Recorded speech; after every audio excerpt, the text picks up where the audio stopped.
Hello and welcome back to How Could We, a podcast by EIT Climate-KIC, where we ask how could we achieve a climate-resilient, inclusive and beautiful future for all. I'm Anne-Sophie Garrigou, your host, and whether you're a returning listener or joining us for the first time, I'm delighted to have you here for another inspiring conversation. In this space, we embark on a series of dialogues aimed at nurturing hope, curiosity and anticipation for a future that aligns with our planetary boundaries. Through engaging discussion with individuals, some of whom we collaborate with directly, we showcase practical examples of systemic change, illustrating the potential for profound impact. In this season, I'm joined by Sola Zofoniasdottir, the Head of Learning at EIT Climate-KIC, and we have been talking for the past 2 episodes about how we are experimenting with redefining development funding and what we've learned in that journey. Hello Sola, and thank you so much for joining me again for the last episode of this series. Hi, Anne-Sophie. Thanks for having me. In the 2 first episodes of the series, we talked with Annie Sulistyovati about the power dynamic in development funding and with Kanika Verma and Charatan Patara about what it means to be at the receiving ends of a fund that was developed for more inclusivity. The 3 of them participated in the Systems Innovation Learning Partnership, an initiative that was funded by the Swedish agency, SIDA, and crafted by us at Climate-KIC. And today we're going to talk to another recipient of the fund, Marian Icheduna, of the Women River Ambassadors project in Uganda. But first, I wanted to talk to you, Sola, about one of the learning questions that you and your team explored throughout the project, which was how to explore deep collaboration and how does this shape your relationships with other stakeholders included in the project? Vast question. Yeah, it's a big question, huh? I think for us and the team that has been involved, both from SIDA side and Climate-KIC side, we've really been thinking about learning and deep collaboration and different modes of collaborations across the project. It's been there throughout. We know that when we are talking about funding, even if it's experiments, that there are some rigid frames in place, and we really wanted to challenge ourselves in terms of what happens when we put learning in the middle, what happens when we focus on co-creation in a different way. And from the inception of this Systems Innovation Learning Partnership and throughout our whole process, we have had at the heart of the project learning together. How are we learning about the distribution of power, the roles that we have? How are we learning about how we make decisions, and how can we continue to challenge ourselves in terms of what funding is, what type of activities should be there? We really were working on how do we collectively embrace the ideas of exploration, collaboration, and seeing ourselves as a community of learners building capability together. And I'm kind of curious to hear about how your team navigated those complex questions and how it was received by people outside of your team, because it's kind of going against the current, right? To have projects that are based on learning, on experimentation. So how was it received and how did you navigate that? I think the major blocker is your own self-limiting beliefs of how things should be. So in terms of how it was received, I think once we were in discussions and dialogues with others around our approach, I think it was quite well received. But I think we needed to get ourselves out of some of our own self-limiting beliefs of, oh, is it really fair that we are also learning? What does it actually mean that we invest some time in micro grants for explorations of ideas and only for curiosity and learning's sake? Is that right? Is that okay? So I think that there's a lot of this navigation around when we're designing for more complexity that has to do with your own permission of doing things differently. And we spent a lot of time on that. And I think that the more that we gave ourselves permission, the easier it was to actually articulate and discuss it with people outside as well. Thank you, Sola. That's really, really interesting. And hopefully it inspires other organizations to explore more around this portfolio approach as well. So now I don't want to wait any longer to introduce today's guest, Marian Icheduna of the Women River Ambassadors in Uganda. Yeah, I'm super excited to get Marion to join us here. She's a part of Join for Water, an organization that aims to explore the potential of strengthening capacity of women to participate in knowledge development and conservation planning, and essentially help these women to become drivers of positive change.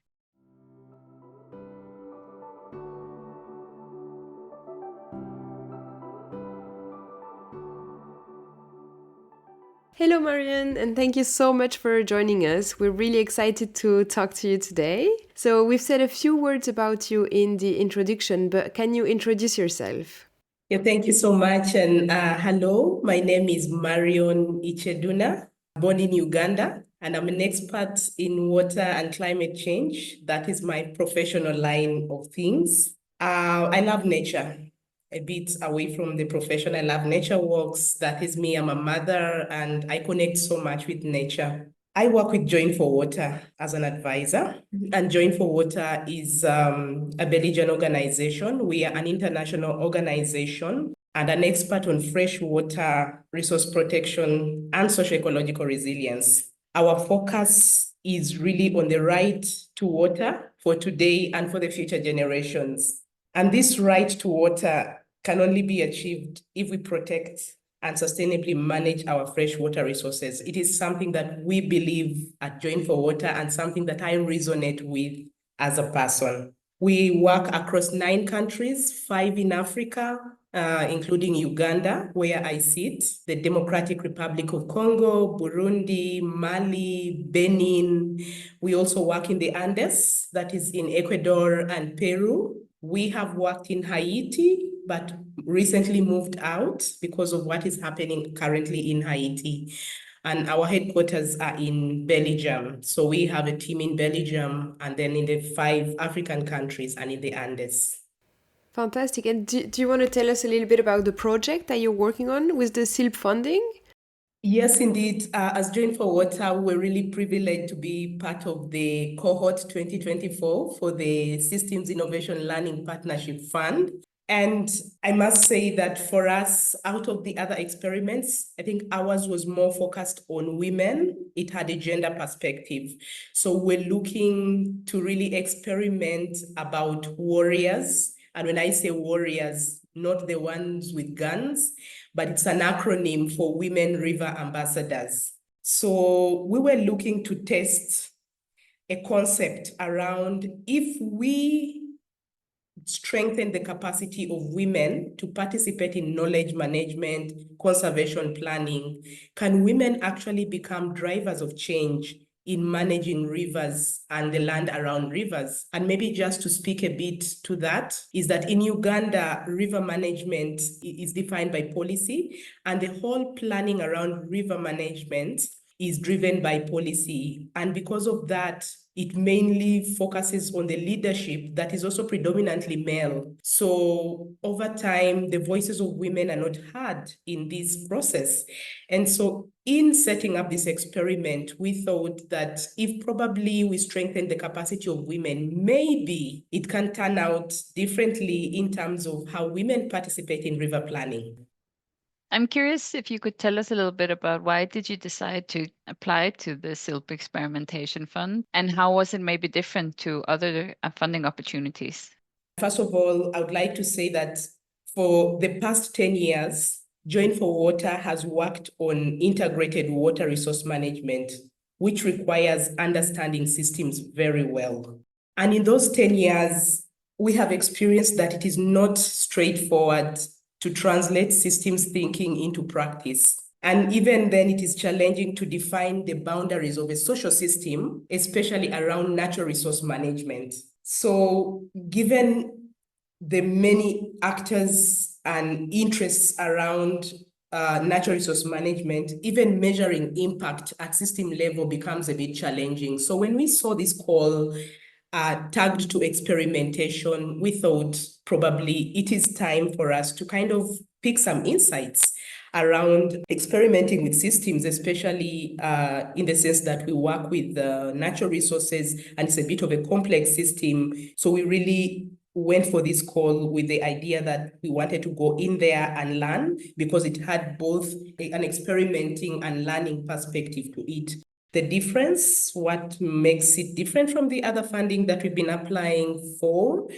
I think for me, the real difference is in putting learning at the center stage of the whole proposal and not necessarily focusing on KPIs.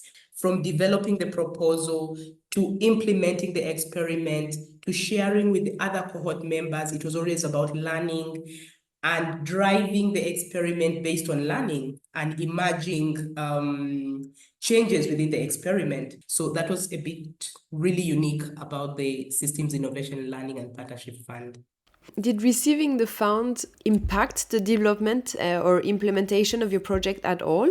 The fact that this fund was different than others, as you said, without the KPIs, with very different expectation, the expectation being on the learning and not on the result. How did that impact your project? Yes, sure. This funding in terms of designing the proposal itself and letting the communities be a part of the proposal development process for me was something that was quite compelling. And the micro grant, for that matter, was the uniqueness of this proposal, because the micro grant allowed the flexibility for us to draw insights around our idea. So while we had an idea that we wanted to experiment with women, we wanted to get women involved, we were not yet sure how we wanted to do this or what direction we wanted to take. So the micro grant allowed for that. And I think even the design of the micro grant itself to allow the flexibility on reporting on this grant enabled us to get the thinking that really it is a grant to explore our idea, allow the communities to be a part of this, and set up the proposal based on what we actually would find in the field. So naturally, we went out there to the communities with this whole idea that we had in the mind. And it was quite interesting how things changed and the turnaround in terms of how we set up the experiment. For example, when we wanted to work with women, we were not yet sure which women would we be targeting in the landscape and where would we identify these women. So it was interesting how we kind of used the schools where we are already having our programs as entry points. So while we got there, we kind of thought, how about if we targeted the female pupils of parents of the children that we support on our WASH programs? So when we started from that point, we asked the management to invite the female parents for a meeting with us. So imagine parents coming from different walks of life, dotted within the landscape. Nothing is bringing them together yet. And then we are selling this idea to them about river management. One of the things that was quite inspiring was that while each of them was coming from different walks of life, at least they were dependent on this river. So the river was a unifying factor to begin with. And so when our discussion started about exploring our idea with them and how we want to involve them in river planning and where we see their role as drivers of change in this whole system of river planning, we did not really know how to bring all of them together. So initially we just started with them as female parents of pupils in schools that we implement projects. So sometimes that doesn't happen with the traditional programming. Like you already set and know I'm working in geographical area X.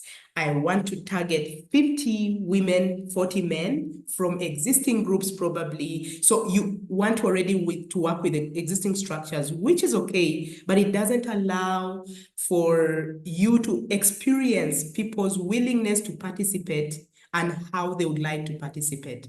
So we actually went a step further to ask the women, after we presented our idea, whether it was something that it was interesting to them and if they actually wanted to participate. And if they did, how would they want to participate? Our work plan was layered by the women's calendar in terms of when are they busy, when are they not busy, when should we engage them. So it was quite humbling to go down to the women and to get their mind into the experiment. So the micro grant helped us to set up the boundary conditions for our experiment. But we didn't know how should we approach capacity building. These are women from different walks of life, different literacy levels.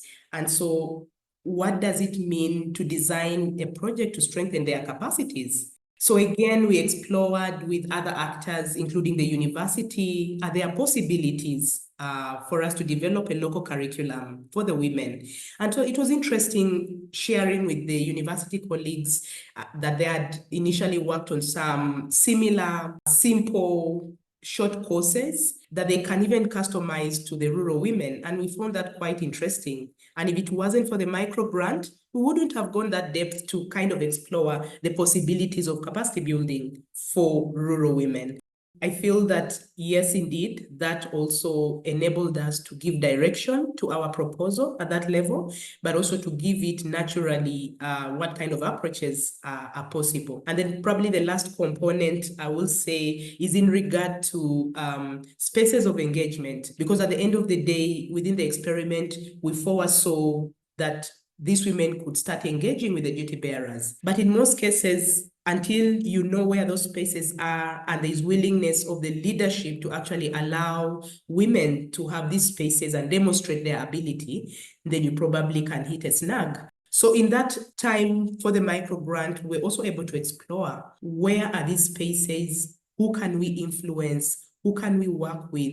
So we got to learn that the system itself was very male dominated, and now we're bringing a female perspective of things, and definitely within there we already could see some potential forms of resistance. And with the micro grant, we were able to kind of steer the project development proposal in ways that we also cater for that, in terms of how do we turn the male dominance positively. So already, even speaking to the women, they were kind of afraid to say, you know, we are fearing for a backlash from the men. Like, where are you going? What meeting is this? We want to know that and want to be involved. So the women themselves would tell us that, you know, if we are to participate in this, we need to know how our husbands are going to be informed about this, and probably how they will be also a part of this in one way or another. So from initially a purely women-driven idea, we kind of started to mix, we called them role model men within there as our champions to kind of drive our agenda.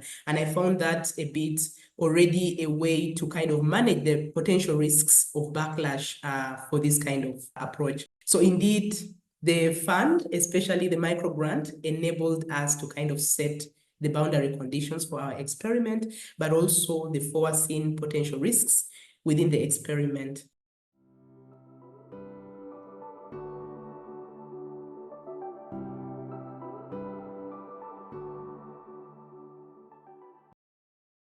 I really like when you're talking about this, Marion, because I think it's so clear to us how you have really utilized the possibility of the microgrant to really understand deeper both what is it that you're intending to do, but where could it also pivot.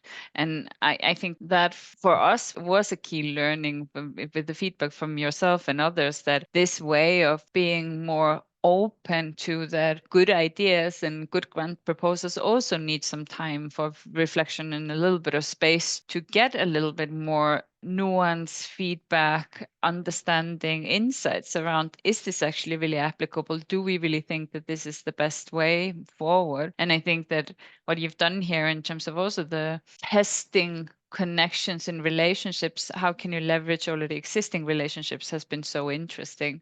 And Marion, so as you said, your project looked at how strengthening the capacity of women to participate in knowledge development and conservation planning could help them to become drivers, really, of positive change in sustainably managing rivers and also the land surrounding them, right? Can you tell us a little bit more about your findings during the experiment? Yes, indeed. One would wonder what kind of findings you'd get from a systems experiment in a period of 12 months.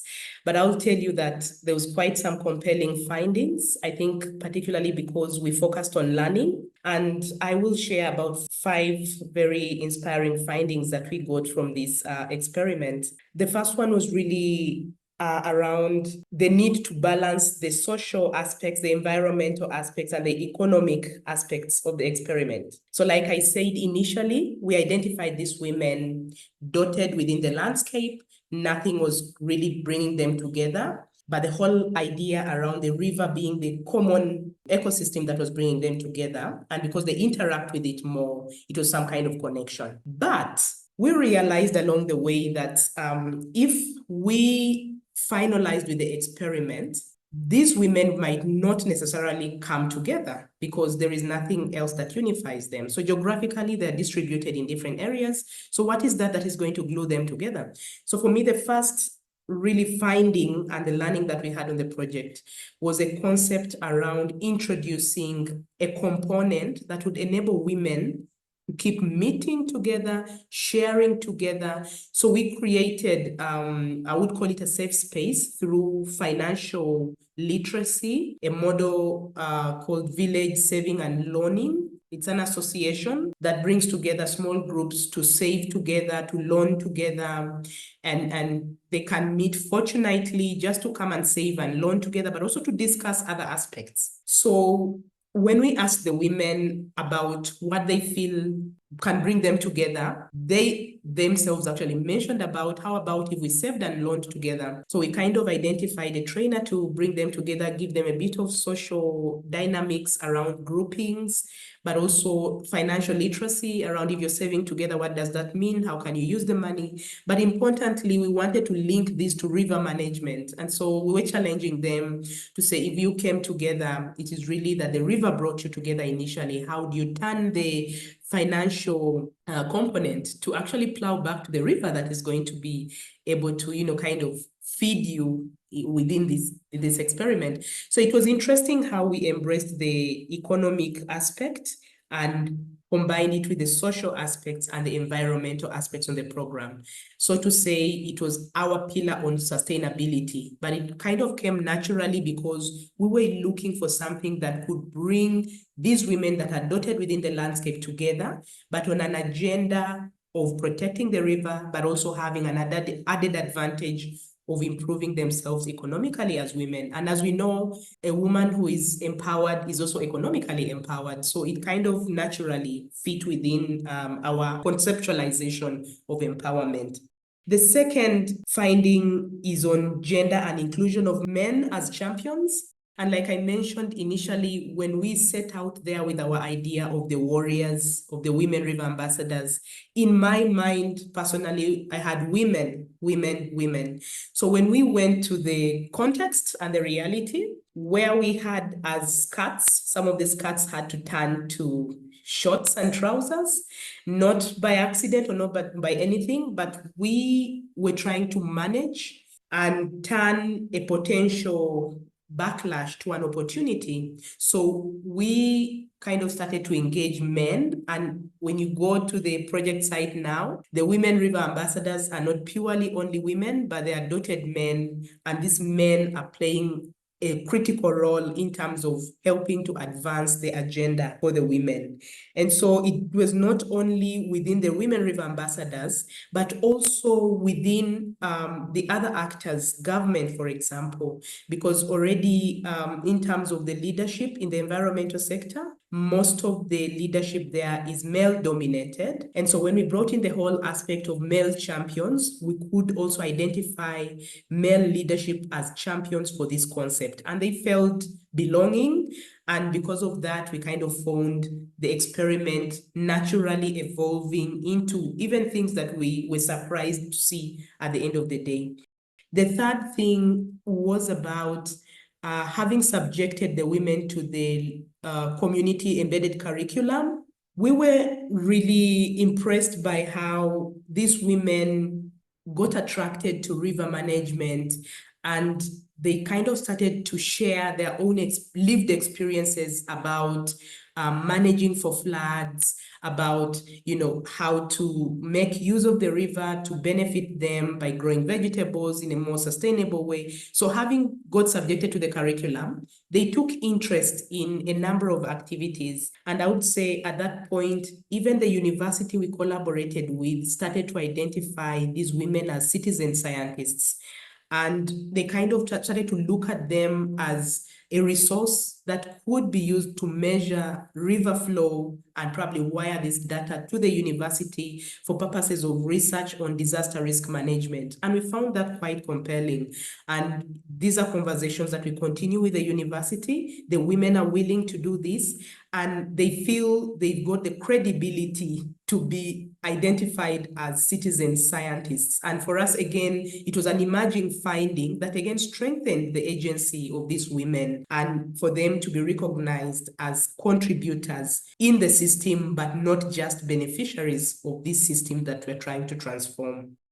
The fourth aspect was around the advantage that came from their spatial distribution in the landscape. And looking from a technical perspective, when we talk about river management, in most cases, we talk about the main river and forget about the small streams that feed into the main river. And one of the findings, and something that was really very interesting for us that we carry as a story, is around how we visualize the main river as the heart and the small streams as the small veins that feed the big heart. So the spatial distribution of the women brought an understanding that if we manage these small streams at the level of the warriors, then at the end of the day, it's going to cause a greater impact in the health of the main river that feeds the entire landscape. The fifth one, and probably maybe last insight I would like to share, is upscaling the warrior experiment. When we started this experiment initially, we thought that since it's a river system, upscaling this experiment probably meant since the project started from the upstream, if it works out, then we'll go to the midstream and downstream.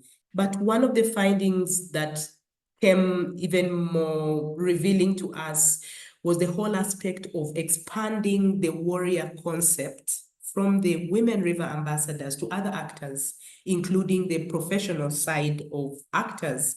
And so again, coming from the perspective of the curriculum, the community embedded curriculum, and how we can tweak this curriculum also for the professionals. For example, young, youthful environmentalists who have just left school, how can we develop a tailored course that can allow them from school to field? Because usually it's challenging someone without experience implementing projects to quickly fit within development programming. So how could we develop the warrior curriculum that targets young professionals, but also civil society within the landscape, but also the government? So at the end of the day, upscaling warriors meant creating a collective mass or movement of women river ambassadors within the different sectors and actors would again help us transform the system maybe even better.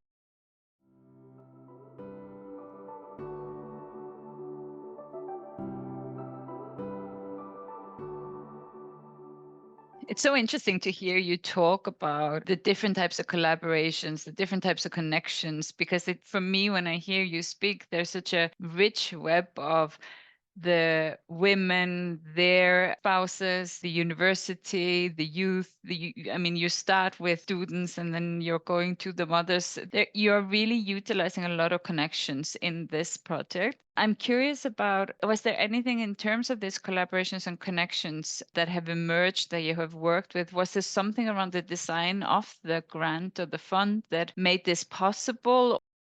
Usually, by nature of the kind of programs that we work, it usually attracts a number of sectors and actors. But one thing I will say is that for the experiment, there are some relationships and collaborations that kind of emerged naturally and in a very interesting way. For example, while in our normal programming, we usually work with government and we look at government as the duty bearer. When we're setting up the experiment, we still viewed government as an actor and a duty bearer that would then kind of provide what the women would demand for. So it was kind of interesting when we were looking at duty bearers, rights holders, the way it kind of mixed up naturally because of the appreciation the government had for the warrior concept. We kind of started to look at to see different patterns emerging. At the end of the day, actually, even when we're closing the project, government kept reaching out, and this is Ministry of Water and Environment,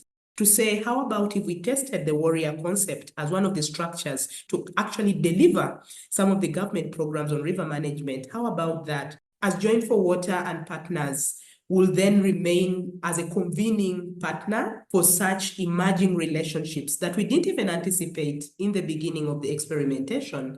And I think that is one of the uniqueness of the experiment, that we bend the iron when it is still hot in terms of if an actor is interested in the concept, we start to ask questions. How can we engage them more? How can they be a value add to this? But maintaining the idea that what is the role of the warriors in all this relationship without compromising that, because initially that was the spirit within which we started the experimentation. I'm curious, Marianne, about your relationship with the other experimenters. We talked about, connections and collaborations. What did you learn from perhaps being in the learning cohort with other experimenters? Participating in the cohort discussions, for example, kind of unlocked another form of learning, peer learning, I would say. Because, for example, when we were sharing our own individual experiments, it was interesting how systems in themselves brought some sense of commonality between our experiments. So it was very easy to kind of connect with other peers who were running other experiments, but also to get some kind of advice from them. And probably the other thing is around the connectivity in terms of similarities of systems across the globe. We kind of started to understand that while we are in different locations globally, I think we are connected by a system to begin with. And there was quite a lot to borrow from one system and another in terms of the kind of challenges within the system, but how the other experiments were able to kind of manage those challenges. So that kind of peer learning and small incremental advices based on managing the different challenges with systems, for me, I think was very strong. And probably moving forward, and I think these discussions came a bit in the end, we kept asking ourselves, so what after this? And how can we leverage the strength of getting to know each other as part of this cohort? How do we leverage on that? And it was quite interesting how different cohorts were proposing for, mechanisms of how we can still come together to kind of, write proposals, write ideas, and how to look at our ideas and the complementarity within them. What can we wish you for the future? What's next for your project? For the warriors, there are very many potential avenues that are already interested in taking this idea forward. The actors within the system are reaching out to us to say, how do we take this beautiful idea forward? But I think the challenge that remains with us is to kind of maintain the learning perspective so that we can continue on a learning trajectory. So this means that even as we are looking for funding, it is not just any kind of funding, but probably funding that appreciates a learning perspective of things. But usually, maybe 90% of the current funding is the normal traditional funding. So how are we going to be able to maintain the learning perspective of the warriors and to stand firm, maybe to kind of propose and influence the donor partners to look at this experiment as a transformative kind of approach?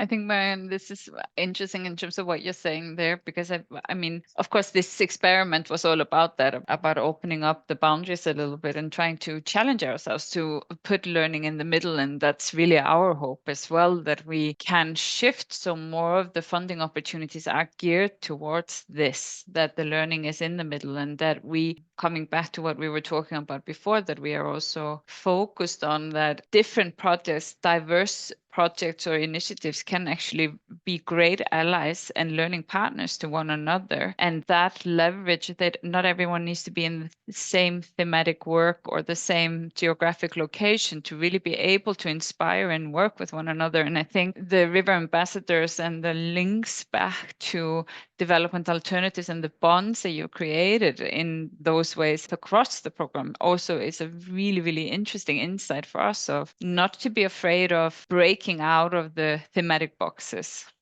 Can you tell us what would a beautiful, just and climate resilient future look like for you? For me, it is about bringing nature to the discussion table. How about if nature was a person? What would nature say? What would nature discuss? So nature as an agency in itself, what would it say? How would we listen to that? That's beautiful, Marianne. Marianne, thank you so much. It was really a pleasure to have you on the podcast. Thank you. My pleasure to be a part of this.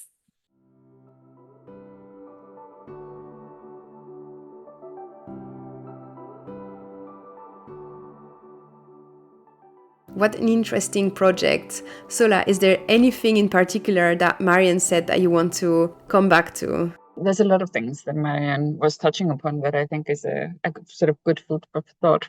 I think I'm very attracted to her way of talking about the river and sort of constantly going upstream. That resonates with us, also continuously looking for new ways of going further upstream in our work. There is also something about that connection to the local context and how these women, despite of many different walks of life, can come together around something that is joined between them.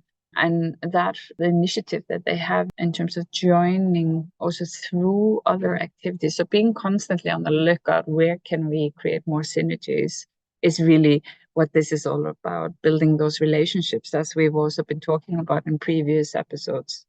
Yeah, it was really, really interesting. I also learned so much from their approach. Now, we did this podcast because we wanted to inspire others to experiment with innovative ways to fund development projects. And before we close this series, because this was our last episode, I wanted to ask you, is there a message that you would like to send to the audience, to people who are listening, who might be inspired by our learning journey, but don't know where to start? I think the message is that all of us should be continuously seeking out one another and understanding how can we create more synergies, how can we learn from one another. I think if there is something in this to kind of go beyond the assumptions of what can we learn very strategically from, but open up even more, that we are really open in terms of the opportunities. What can we learn? We, of course, want to have that invitation of where we will continue to explore how can we synergize, how can we have our own little activities that are only droplets in kind of the world, but we want to continue to join forces with others and be generous with what it is that we are learning. Can you tell me what's next now for the SILP program at Climate-KIC? Lots of exciting things. We are really taking what have we learned from sort of this circle of the experimentation journey, and what are then the next frontiers? Where do we want to challenge ourselves? And we are really looking for more funders, for more experimenters to join us in redefining new arenas in relation to development funding. What is next for us is to continue to step into learning where it might be a little bit uncomfortable, and we really want to do this with others. Well, Sola, thank you so much for being an excellent co-host again. This series was really fascinating for me, and I really, really hope it opens up conversation in many places. And to all our listeners, thank you for tuning in. Check out the episode description for all the resources if you're eager to delve deeper into the project. You can also share the episodes with the people you work with or talk to about these questions of the need to redefine development funding for more inclusivity. We'll be back with another series in a few weeks. If you don't want to miss it, be sure to follow our podcast on your preferred platform and stay connected with Climate-KIC on social media. This podcast episode was produced by Barbara Mendes-George. Thank you all for listening. Until next time, bye!